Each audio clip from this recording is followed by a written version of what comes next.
అంటే ఇద్దరు భార్యలు. ఏమిటి ఇద్దరు భార్యలు? రెండు రకాల బుద్ధులు, ఒకటి సద్బుద్ధి, మరొకటి అసద్బుద్ధి. భార్య అంటే బుద్ధింతు ప్రమదాం విద్ధి అంటాడు. మనకి ఈ స్కంధంలోనే వస్తుంది, చతుర్థ స్కంధంలోనే, పురంధనోపాఖ్యానంలో. అందులో ఒక ఆవిడ సునీతి. ఏమండి, ఇవాళ ఆదివారం అండి, ఇవాళ సూర్యుడు దేవాలయానికి వెడదామండి, లేదా ఇవాళ లక్ష్మీవారం అండి, ఇవాళ ఆండాళమ్మ గారి దేవాలయానికి వెడదామండి, ఇవాళ శనివారం అండి, ఇవాళ ఉపవాసం ఉందామండి, ఇలాంటి మంచి మాటలు చెప్పే ఆవిడ సునీతి. ఇలాంటి ఉపవాసాలన్నీ నచ్చుతాయి ఆయనకి. ఈ సురుచి ఉంది. ఏమండి ఇవాళ కొత్తగా ఏదో రెస్టారెంట్ పెట్టారట, అక్కడికి వెడదామండి, లేదా మరో చోటికి వెడదామండి. ఈ రుచులు నచ్చిన వాడికి నీతులు నచ్చవు. కనుక ఈ సురుచి అంటే ఇష్టం ఈయనకి, సునీతి అందు ఇష్టం లేదు. సునీతి నుండి ఎందు ఏ కొంచెమైనా ఎప్పుడైనా ఒకసారి ఈయనకు ప్రీతి కలిగితే ప్రీతి ఫలం ధ్రువమై పుట్టింది, ధ్రువుడుగా పుట్టాడు. సురుచి ఎందు ఈయనకు ఉండేటువంటి ప్రీతి ఫలంగా ఉత్తముడు పుట్టాడు. ఉత్తముడు అంటే ఎప్పుడైనా శబ్దానికి అర్థాన్ని ప్రకరణాన్ని బట్టి చెప్పుకోవాలట. ఉత్ అని పరమాత్మకి పేరు. ఉదేతి హవై సర్వేభ్య పాప్మభ్య. పాపములేవి అంటకుండా ఉండే భగవానుడు ఉత్ శబ్దవాచ్యుడు. ఆ ఉత్ అనే భగవంతుని విషయంలో తమహ చీకటి, అస్సలు దేవుడు కనిపించడు. ఎంతసేపు లౌకిక విషయాలే తప్ప. అలాంటి ఫలాలే పుడతాయిట. సురుచి వెనకాతల మనం తిరిగితే పుట్టే ఫలాలన్నీ కూడా భగవంతుణ్ణి కాంచడానికి అసమర్థములై ఉండేటటువంటి ఫలాలు పుడతాయి. ధ్రువమైన ఫలం కలగాలంటే సునీతిని స్వీకరించాలి. ఈయన సురుచి యందు ప్రీతి గలవాడు. సునీతి మంచి మాట చెప్పింది, మా అమంగళం బాల పరేషు మంస్థాహ. నాయన ఇతరులకు ఎప్పుడూ చెడు కోరకూడదు. మనము ఎందుకు చెడు కోరకూడదు? మనం ఇతరులకు చెడు కోరేసినంత మాత్రం చేత అయిపోదు. మనకి అంత శక్తి ఉందేంటి? ఏం లేదు. కానీ మనం ఇతరులకు చెడు కోరగానే భగవానుడు మనకి చెడు కోరతట. మనం కోరితే అవ్వదు, కానీ ఆయన కోరితే అయిపోతుంది కదా. అంచేత వాడికి అనుకున్నది ఏదో మనకే వస్తుంది. ఒకళ్ళకు మంచి కోరామనుకోండి, మనం కోరినంత మాత్రం చేత మంచి అవ్వదు. కానీ మనం ఒకళ్ళకి మంచి కోరితే భగవానుడు మనకు మంచి కోరతాడు. ఆయన కోరితే అవుతుందిగా, కనుక మనకు మంచి కలుగుతుంది. కనుక ఎప్పుడూ ఇతరులకు చెడు చెయ్యాలనే తలంపే మంచిది కాదు నాయన.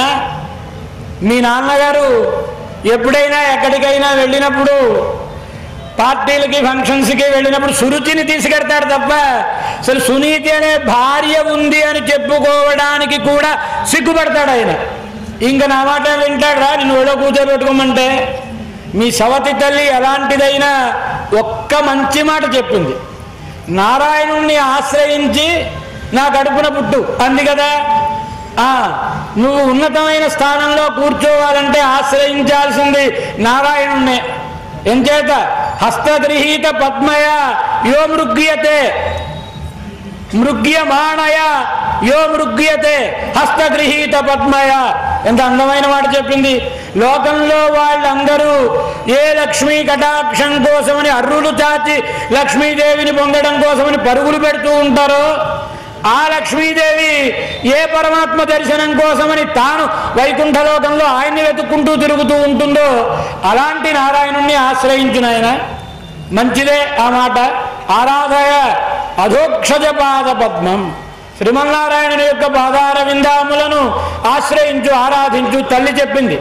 చెప్పగానే అడవికి బయలుదేరాడు ఈయన. ఎలాగైనా నారాయణుణ్ణి సాక్షాత్కరించుకుంటాను అని. ఇలా వెళ్ళినటువంటి వాడు అరణ్యంలో వెడుతున్నాడు. నారద భగవానుడు అక్కడికి వచ్చాడు. మహానుభావుడు, ఆయన ఉపకారం చేయాలంటే ఎవరు పిలవక్కర్లేదు ఆయన్ని. ఆయనే వచ్చాడు. ఈ కుర్రవాడిని చూచాడు. ఏమయ్యా, 5 ఏళ్ల ప్రాయం, కుర్రవాడు, చక్రవర్తి గారి కుమారుడివి, ఏమిటిగా ఏడుస్తూ వస్తున్నావు నాయన అనగానే జరిగిన చరిత్ర అంతా చెప్పాడు. అయితే ఏం చేస్తావు ఇప్పుడు? నేను విష్ణుమూర్తిని గురించి తపస్సు చేస్తానండి, ఎలాగైనా సరే మా నాన్నగారు ఒళ్ళో కూర్చోవాలండి. చంటి కుర్రవాడు కదా, అదే కోరిక ఆయనకి, అంతకంటే గొప్ప ఉంటుందని తెలియదు ఆయనకి అన్నాడు ఆయన. అనగానే నీ వయసు ఎంత? నారాయణుని గురించి నువ్వు తపస్సు చేయగలవా? ఆయన ఓ బద్దాన ప్రత్యక్షం అవుతాడా? అందుచేత ఇతరుల గురించి చెడు తలంచడం మానేసి ఇంటికి వెళ్ళిపోయా, సుఖంగా బ్రతుకు అన్నాడు ఈయన. లేదండి, నేను ఎలాగైనా నారాయణుని ప్రత్యక్షం చేసుకునేదాకా వెనక్కి వెళ్ళనండి, తమరు ఏమైనా ఉపాయం ఉంటే చెప్పండి అడిగాడు ఈయన. అడగగానే నారద మహర్షి ఆయన యొక్క పట్టుదలకు మెచ్చుకున్నటువంటి వాడై మంత్రోపదేశం చేశాడు. ఓం నమో భగవతే వాసుదేవాయ ద్వాదశాక్షరి మంత్రాన్ని ఉపదేశం చేశాడు. నాయన సుకపోలం సుకర్ణాగ్ర నాసికం అని భగవంతుని గురించి దివ్యమైనటువంటి ఆయన యొక్క దివ్యమంగళ విగ్రహాన్ని తిరుముఖమండలాన్ని వర్ణించి ఈ రూపాన్ని భావన చేస్తూ ఈ మంత్రాన్ని జపించు. ఎలా అయినా చేయవచ్చును, జపం చేయవచ్చును, జలములలో ఆరాధన చేయవచ్చును, మట్టితో బొమ్మ చేసుకుని ఆరాధన చేయవచ్చును, ఏ రీతిగా అగ్నిహోత్రంలో ఆరాధన చేయవచ్చును. నువ్వు ఎలా చేయగలిగితే అలా ఆరాధన చేయి. కానీ కొంతకాలం భగవంతుణ్ణి స్మరించిన తరువాత కొన్ని శక్తులు కలుగుతాయి. ఆకాశంలో తిరిగే దేవతలు ఇప్పుడు మన కంటికి కనిపించడం లేదు, వాళ్ళు కనిపిస్తారు, గగనచారులైన వాళ్ళందరూ కూడా. ఇలాంటి శక్తులు కలగగానే నాకేదో మహత్తులు వచ్చేసాయని ఆగిపోయావా? ఆగిపోతావు, ఇంక పైకి వెళ్ళవు. అయినప్పటికీ ఆగకుండా ఉపాసన చేస్తే భగవంతుని అనుగ్రహం కలుగుతుంది. ఉపదేశం చేశాడు ఆయన. ఎక్కడ చేయాలి భగవంతుని యొక్క ఆరాధన? మధువనం, పుణ్యం యయో మధువనం, భగవంతుని యొక్క ఉనికిని కలిగినటువంటి మధువనానికి వెళ్ళి అక్కడ తపస్సు చేయడం ప్రారంభించాడు ఈయన. మొదటి నెల తపస్సు చేసినప్పుడు త్రిరాత్రాంతే కపిత్థ బదరహసన, 3 రోజులకు ఒక మారు మాత్రమే ఆహారం తీసుకునేవట. మనం అందరం రోజుకి 3 మార్లు తీసుకునేవాళ్ళం. ఇప్పుడు డాక్టర్లు చెప్తున్నారు 3 మార్లు ఏంటి? ఎవరు చెప్పారు? తప్పు 3 గంటలకు ఒకసారి తీసుకోమన్నారు. ఇంకెన్నిసార్లు చూడండి మనం. అందుచేత ఆయన త్రిరాత్రాంతే 3 రోజులకు ఒక మారు. నష్టం ఏంటి? ఎందుచేత మనం రేపు ఉపవాసం అనగానే ఇవాడే అన్నీ చేయించుకుని తినేస్తాం. ఇవాడ కానీ చచ్చి చెడు ఉపవాసం ఉండాల్సి వచ్చిందా? ఈ కోట అంతా రేపు భర్తీ చేయాల్సిందే. ఇలా కాదు, 3 రోజులకు ఒకసారి ఒక వెలగ పండు, రేగి పండు ఇదే తినేవాడు ఈయన. అలా మాసం నిన్నే అర్చయన్ హరిం, ఒక నెల రోజుల పాటు ఇలాగే భగవంతుణ్ణి అర్చించడం ప్రారంభించాడు. ద్వితీయం చ తథా మాసే షష్ఠే అర్భగో అహని, 2వ నెల వచ్చేటప్పుడు కొంచెం తీవ్రతరం చేశాడు. 6 రోజులకు ఒక మారు తృణపర్ణాదిభి, అక్కడ ఉండేటటువంటి ఆకులు తినేవాడు, దర్భలను తినేవాడు, అంతే బర్హిస్. ఇలా 6 రోజులకు ఒకసారి పుచ్చుకొని తపస్సు చేయడం ప్రారంభించాడు. 2వ నెల గడిచిపోయింది.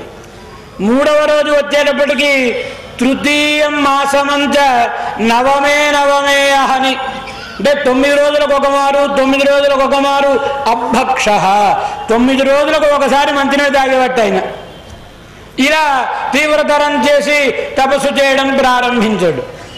ఇంకా చతుర్థమపి వై మాసం, ఇక 4వ నెల వచ్చేటప్పటికి ద్వాదశే అహని, 12 రోజులకు ఒక మారు గట్టిగా గాలి పీల్చి గాలినే తినేవట్ట.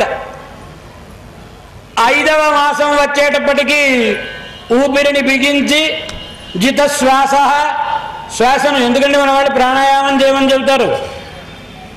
ప్రాణాయామం చేస్తే ఏంటి లాభం? అందరూ కృతజ్ఞత ఒక ఆయనకి చెప్పుకోవాలట, రామ్దేవ్ గారు.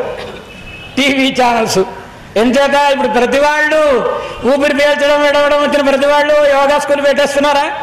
ఆ మహానుభావుడి పుణ్యమే ఈ టీవీలో చూచి. అంటే అది మంచిది, అలా చెయ్యాలి. ప్రాథమికమైన దశలో ఈ వాయువుని నిగ్రహించడం నేర్చుకోవాలి. ఎందుకోసమని అంటే బ్రహ్మగారు మనకు ఆయుస్సు రాసినప్పుడు వీడు ఇన్ని మార్లు ఊపిరి పీలుస్తాడు అని రాస్తట.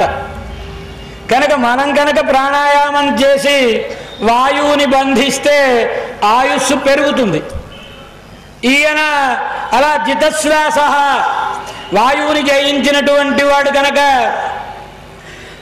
పంచమే మాసి 5వ మాసంలో భగవానుని ధ్యానం చేస్తూ 5వ నెల వచ్చేటప్పటికి ఒంటి కాలు మీద నిలబడి తపస్సు చేయడం ప్రారంభించాడు ఈయన.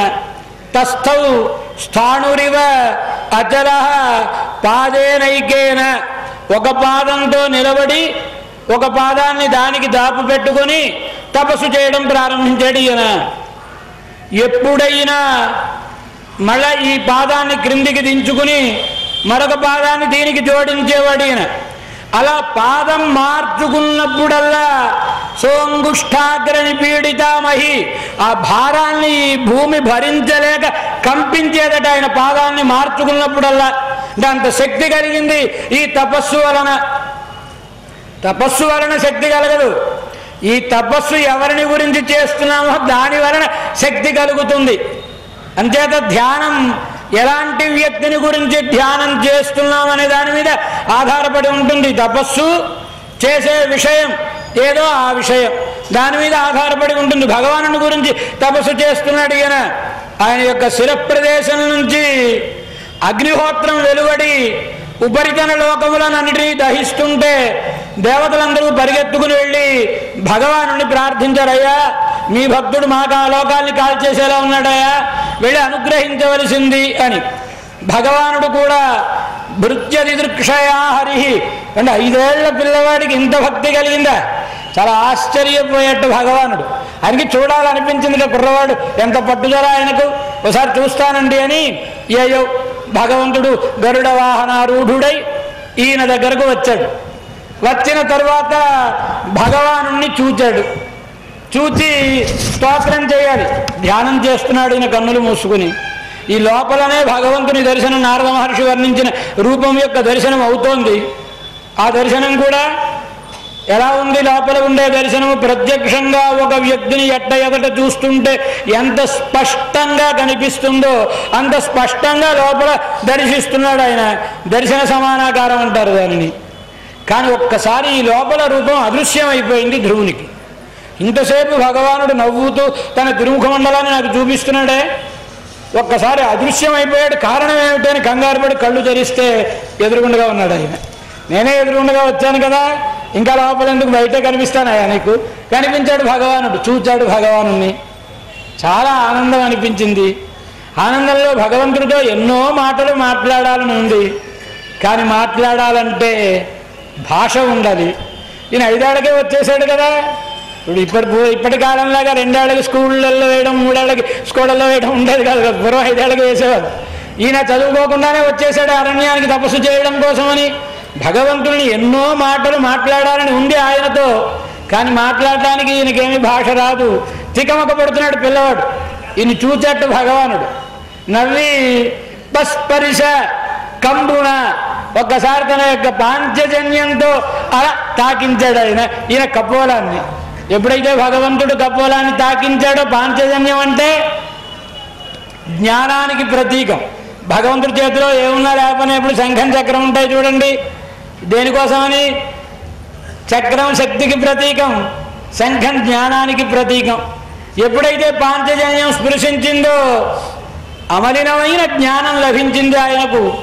యోంద ప్రవిశ్య మమ వాచమిమాం ప్రసుప్త సంజీవయజ్ఞఖిల శక్తిధరస్వధామ్న అన్యాంశ్చ హస్తచరణ శ్రవణత్వగాదీన్ ప్రాణాన్నమో పురుషాయ తుభ్యం. భగవంతుడికి నమస్కారం పెట్టాడు ఆయన. పరమాత్మ, ఇప్పుడు నేను మాట్లాడుతున్నానంటే ఈ మాటలు నావా? నా లోపల నువ్వు యో అంతఃప్రవిశ్య, నా లోపల ప్రవేశించి లోపల నుంచి ఒక వాయువుని ప్రేరేపితం చేసి పుట్టించి ఈ పైకి వచ్చేటటువంటి దానిని వివిధ స్థానములను స్పృశించి బయటకు వచ్చి వివిధ శబ్దములను పలికేలా చేసిన వాడివి నువ్వు. దీని గురించి ఒక ఉపనిషత్తులో ప్రత్యేకం ఆ ప్రశ్నతోటే ప్రారంభం అవుతుంది. మనం ఇలా మాట్లాడేస్తున్నామంటే ఈ మాటలు ఊరికే వచ్చేస్తాయండి. ఈ లోపల వాయువు పుట్టాలి, ఈ వాయువు రావాలి పైకి, వచ్చినటువంటిది ఈ పైకి తగలాలి. తగిలిన తర్వాత అటుపక్కన ఇటుపక్కన ఏ ప్రాంతములను స్పృశించి బయటకు వస్తుందో అప్పుడు దంతవ్యాలో తాళవ్యాలో మరోటో అక్షరాలన్నీ పుడుతున్నాయి. దానితోటి ఇన్ని భావనలు కలుగుతున్నాయి, చెప్పగలుగుతున్నాం. ఇంత ప్రక్రియ క్షణకాలంలో జరిగిపోతుంది. మనం అనుకుని చేస్తున్నామా ఈ ప్రక్రియని? దానిని పీలుస్తున్నాను, వచ్చేసింది అనుకుని మాట్లాడుతున్నామా? ఏం లేదు, ఎలా మాట్లాడుతున్నామో మనకి తెలియదు. కానీ ఇంత ప్రక్రియ జరిగితే కానీ అక్షరాలు బయటకు రావు. ఎలా వస్తుంది? లోపల భగవంతుడు ఉండి ఆయన ప్రేరేపిస్తే, ఈ వాయువు రూపంలో ఉండి ప్రేరేపిస్తే ఇన్ని శబ్దములు కలుగుతున్నాయి. కాళ్ళు చేతులు సుఖంగా ఆడుతున్నాయంటే ఆయన అనుగ్రహం ఉంటే, వీడి కాళ్ళు చేతులు ఇస్తే సక్రమంగా ఉపయోగించుకుంటాడని ఆయనకు అనిపించి ఇస్తే వాటిని మనం వినియోగించుకోగలుగుతున్నాం. కనుక అలా నడిపించేవాడు ఎవడో పరమాత్మ నీకు నమస్కారం అన్నాడు, స్తోత్రం చేస్తున్నాడు. ఆయన చూచాడు భగవానుడు. హృది రాజన్య బాలక, నీ హృదయంలో ఏముందో నాకు తెలుసునయ్యా. సవతి తల్లి మాటలతో గాయపడిన మనసు కలిగిన వాడివై ఇక్కడికి వచ్చావు. మీ నాన్నగారి ఒళ్ళో ఏంటయ్యా, అందరికంటే ఉన్నతమైనటువంటి స్థానంలో నువ్వు ఉంటావు. నిన్ను అనుసరించి సప్తఋషులు మొదలైనటువంటి వాళ్ళందరూ తిరుగుతూ ఉంటారు. అలాంటి స్థానాన్ని నీకు ఇస్తున్నాను, వెళ్ళి రాజ్య పరిపాలన చెయ్యి అన్నాడు భగవంతుడు. వెళ్ళిపోయాడు. వచ్చేస్తున్నాడు వెనకాతలకి. వస్తూ అనుకుంటున్నట్టే ఈయన మతిర్విదూషితా దేవై, అంటే దేవతలు నా బుద్ధి పాడు చేసేశారండి అని. పాపం దేవతలు ఏం చేశారండి? మతిర్విదూషితా దేవై, ఎంచేత గబుక్కుని మోక్షం కోరేసుకుంటే ఈ దేవతలకు భయంట. ఎందుచేత? ధర్మశాస్త్రం చెప్తుంది మనకి, సూర్యస్యైవతు యో భక్త సప్తజన్మాంతరం నరః తస్యైవతు ప్రసాదేన రుద్రభక్త ప్రజాయతే. వేదాంత దేశకులు తత్వత్రయ రహస్యత్రయ సారంలో ఈ ప్రమాణాన్ని ధర్మశాస్త్రం నుంచి ఇస్తారు మనకి. సూర్య భగవాను 7 జన్మలు కనుక నిష్టగా కొలిస్తే తరువాతి జన్మలో శివభక్తుడుగా పుడతట. శంకరస్యతు యో భక్త సప్తజన్మాంతరం నరః, పరమశివుణ్ణి కనుక 7 జన్మలు నిష్ఠతో భక్తిగా కొలిస్తే విష్ణు భక్త ప్రజాయతే, పుడతట.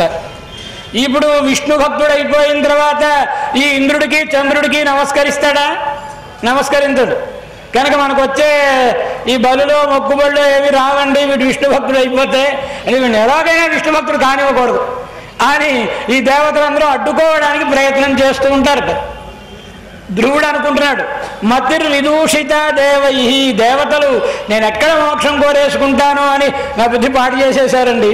ఆయన చూడగానే మైమరచిపోయి ఏమడగాలో తెలియలేదు, అడగలేదు. నేను భగవంతుణ్ణి పొందిన తర్వాత మళ్ళా ఈ ధ్రువక్షితి ఏమిటి, పరమపదాన్నే పొందాలి కానీ అలా కోరుకోవాలని నాకు అనిపించలేదే, ఏం చేస్తాం అనుకుని పాపం విచారంగానే వస్తున్నాడు ఈయన. ఇంటి దగ్గర ఒక్కనికి భగవద్ దర్శనం కలిగేటప్పటికీ వారందరి మీద ప్రభావం ఎలా పడుతుందో అనేక ఇతివృత్తములలో మనకి కనిపిస్తుంది. ఇంటి దగ్గర తండ్రి గారు అనుకుంటున్నట్టు ఉత్తానపాదుడు, ఏమంటే నా కొడుకు ముద్దుల మూట కట్టేవాడు, చక్కగా మాట్లాడతాడు, అలాంటి వాడిని నేను ఒళ్ళోకి తీసుకోలేదని వెళ్ళిపోయాడండి ఇల్లు విడిచిపెట్టి. ఏమైపోయాడో నా కొడుకుని బాధపడుతున్నాడు ఆయన. ఆ సమయంలో నారద మహర్షి వచ్చి నువ్వేం బాధపడకయ్యా, ఆయన నారాయణ సాక్షాత్కారాన్ని పొంది నీ కుమారుడు తిరిగి వస్తున్నాడు, స్వాగత సత్కారాదులన్నీ ఏర్పాటు చేయి అన్నాడు. ఊరి పొలిమేరలో 8 పాటు స్వాగత సత్కారాలు ఏర్పాటు చేసి తీసుకుని వచ్చి ఆయనను సింహాసనంలో కూర్చోబెట్టి ఈయన సెలవు తీసుకున్నాడు. ఉత్తానపాదుడు 36,000 సంవత్సరములు పరిపాలించట ధ్రువుడు. శశాస పృథివీం, ఈ భూమండలాన్నంతటినీ పరిపాలించాడు ఆయన. భ్రమి అనే భార్యను తీసుకుని, ఎంచేత భ్రమిస్తూ ఉండాలి ఈయన అక్కడ పైన ధ్రువ నక్షత్రంగా. కనుక శింసుమారుడు అనే ఆయన కుమార్తె అయిన భ్రమి అనేటువంటి ఆమెను వివాహం చేసుకున్నాడు. 36,000 సంవత్సరాలు పరిపాలన చేశాడు. ఒకనాడు ఈయన సోదరుడైనటువంటి ఉత్తముడనే వాడిని ఒక యక్షుడు సంహరిస్తే యక్షుల మీద కోపం కలిగి యక్షరాజధాని మీదికి దండయాత్రకి వెళ్ళాడు, కుబేరుని మీదకు. యక్షులతో యుద్ధం జరిగింది. వాళ్ళు మాయలను ప్రయోగించేటప్పటికి నారాయణాస్త్రాన్ని ప్రయోగించాడు. శ్రీమన్నారాయణ చేత వసగబడిన అస్త్రం ఇది ధ్రువుని దగ్గర. నారాయణాస్త్రాన్ని ప్రయోగించేటప్పటికి యక్షుల తలలు తెగి పడుతున్నాయి. పరిగెత్తుకుని స్వయంభువ మనువు, కుబేరుడు మొదలైన వాళ్ళందరూ క్రిందికి దిగి వచ్చారు. వచ్చి ఆయన యుద్ధం ఆపే, యుద్ధం ఆపే, ఇంతమందిని ఒకటి చేసిన తప్పుకు ఇంతమందిని బలిగొనడం సరి అయిన పని కాదు అని చెప్పేటప్పటికీ ఆయన అస్త్రాన్ని ఉపసంహరించాడు ధ్రువుడు. చాలా సంతోషం కలిగింది. తాతగారి మాట మీద గౌరవం ఉంచావు నాయన అని స్వయంభువ మనువు, నాయన ఎవడైనా ఒకడు అపచారం చేశాడు అనుకో, వాడిని శిక్షించడం ద్వారా దండించకు, మరి ఎలాగండి దండించేది? క్షమించడం ద్వారా దండించు. ఇది నిజమైన దండన. ఒకవేళ వాడు నిన్ను తిట్టాడనుకో, వాడు 10 తిడితే నువ్వు 25 తిట్టేసావు అనుకో, వాడికి నీకు తేడా ఏంటి? వాడికంటే నువ్వే గొప్పవాడు అని అర్థం, ఎక్కువ తిట్టాం కనుక. అంచేది అది కాదు, నువ్వేమీ అనలేదనుకో వాడే సిగ్గుపడతాడు. నేను ఇన్ని మాటలు అన్నానే, మహానుభావుడు ఒక్క మాట సమాధానం చెప్పలేదు, ఎందుకు ఇలా మాట్లాడానా అని పరితపిస్తాడు వాడే. కనుక క్షమించి దండించు, అంతే తప్ప శిక్షించకు అని ఉపదేశం చేశాడు. కుబేరునికి ఆగ్రహం కలిగింది, ఆయన దిక్పాలకుడు, ఆయన్ని ప్రసన్నం చేసుకో అనగానే నమస్కరించాడు. కుబేరునికి అనుగ్రహం కలిగింది. ధ్రువుణ్ణి చూచి, ధ్రువ నువ్వేం సిగ్గుపడకయా, నా భవాన్ అవధీహి యక్షాన్, నువ్వేమి మా యక్షుల్ని చంపలేదు, మా యక్షుడు నీ సోదరుణ్ణి చంపలేదు. మరి ఎవరండి చంపారు? ఎవరు చంపారట? మహాభారతంలో ఒక ఇతివృత్తం కనిపిస్తుంది మనకి. అంపశయ్య మీద భీష్మాచార్యుడు పడుకుని ఉన్నాడు. ధర్మరాజు గారిని తీసుకుని వెళ్ళాడు కృష్ణ భగవానుడు. తీసుకుని వెళ్ళిన తర్వాత ధర్మారుడు ఆయన ఉపదేశం చేస్తుంటే ధర్మరాజు మాటి మాటికి ఒక మాట అంటూ ఉండేవట, తాతగారు మీరు ఇలా ఉండడానికి మేమే కారణం అండి, నా పాపానికి నిష్కృతి లేదండి, నేను మహాపాపినండి అంటూ ఉండేవాడు ఆయన. ఇలా అంటూ ఉంటే భీష్మాచార్యుడు, నువ్వు కారణం కాదయ్యా, నేను పడాల్సి ఉండి పడ్డాను, ఎందుకు నువ్వు బాధపడతావు అన్నాడు. ఈయన అన్నా వినలేదు. మరీ మరీ బాధపడుతుంటే పక్కన కృష్ణ భగవానుడు కూడా ఉన్నాడు. నాయన ఇలా యుద్ధంలో పడడము మరణించడం దీనికి కారకుడివి నువ్వు కాదు, దీనికి వేరే కారకుడు ఉంటాడు. ఎలా ఉంటాడండి, నేనే కదా పడగొట్టించింది మా తమ్ముడితో చెప్పి అంటే. అయితే ఒక ఇతివృత్తం చెబుతాను, కృష్ణుడు కూడా తెలుసు ఆ చరిత్ర, చెబుతాను విను అన్నాడు ఈయన. ఏడా ఇతివృత్తం? ఒక అరణ్యంలో గౌతమి అనే ఒక ఆమె ఉంది. ఆమె భర్త ఇద్దరు సాత్వికంగా భగవంతుడిని ఆరాధన చేసుకుంటూ జీవితం గడుపుకుంటున్నారు. ఇలా గడుపుకునే సమయంలో భర్త గారు మరణించాడు. ఒక కుమారుడు, ఆ కుమారుణ్ణి ఈవిడే సాగుతూ ఉపనయనం చేయించుకుని తానే కష్టపడుతూ పోషించుకుంటుంది ఈ గౌతమి. ఇంతలో ఒకనాడు ఈవిడ మంచినీళ్ళు తెచ్చుకోవడం కోసమని చెరువుకు వెళ్ళింది. ఇందులో ఒక పాము వచ్చి ఆ కుర్రవాడిని కాటు వేసింది. మరణించి పడిపోయాడు ఆ కుర్రవాడు. గౌతమి ఇంట్లోకి వచ్చి గుమ్మం తెరిచేటప్పటికి పాము కాటు వేస్తోంది. ఈవిడ నీళ్లతోటి వచ్చింది. ఒకసారి అయ్యో కుమార అని ఏడవడం ప్రారంభించింది ఆవిడ.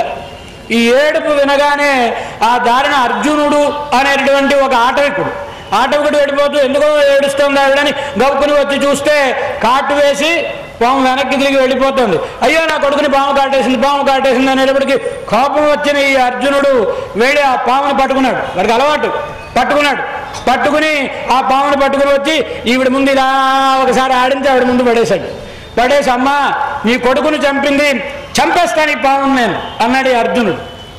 అంటే ఆవిడ ఏడుస్తోంది, ఏం మాట్లాడటం లేదు. నీ కుమార్ అనుమతి, నువ్వు ఒక మాట, ఈ పాముని చంపేస్తాను, నీ కొడుకుని చంపిన పాముని అన్నాడు ఈ అర్జునుడు. అనగానే ఆ పాము మాట్లాడటం ప్రారంభించిందిట. నన్నేం చేయకు అంది పాము. ఇంత పని చేసావు నువ్వు, నేను చంపితే తప్పేంటి, చంపింది నేను కాదు అంది. మరి నువ్వు కాకపోతే ఎవరు? చంపింది మృత్యువు అందిట. ఎవరా మృత్యువు?